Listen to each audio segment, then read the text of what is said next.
exposure control, and lock focus. These are really important features that are pretty simple in the iPhone camera app, but a lot of people don't know that they're there. First, focus tapping. When an object is in focus, that means it's within the depth of field. Depth of field is another photography term for the range of sharpness in an image.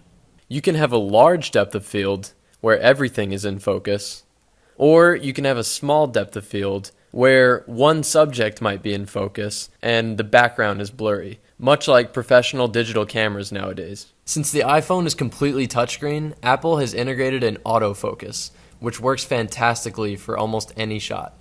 But if you're shooting macro, which is close up, you may need to change your focus.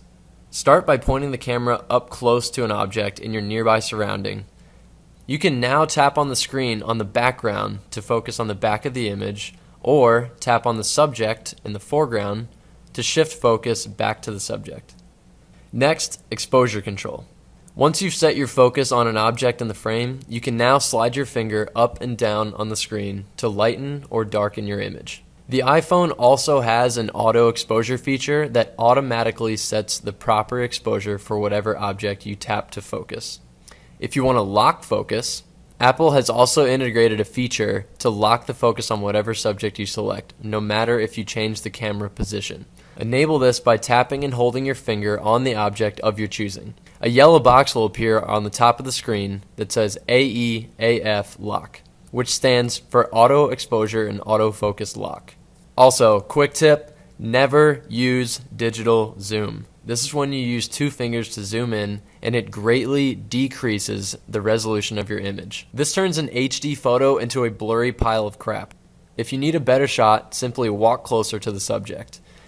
Now, let's go over how to optimize pano mode. Panoramic mode is where your phone takes a series of pictures from left to right and automatically stitches them together to create a 180-degree image of your surroundings. This often looks far too wide and very annoying to try to post on social media. But there's a trick to using it to create a really stylish wide-angle photo that looks as though you bought a special lens for your phone, or like a GoPro. Simply open the camera, swipe left to slide over to pano function, tap the shutter, which is the white button. There's an importance in going slowly because the camera has to continually set a new exposure for each frame as you move. If done right, you will end up with a very GoPro style wide-angle photo that can look very professional. This feature can also be used vertically to take extra tall photos. Keep that the closer you stand to your subject, the better that this is going to look.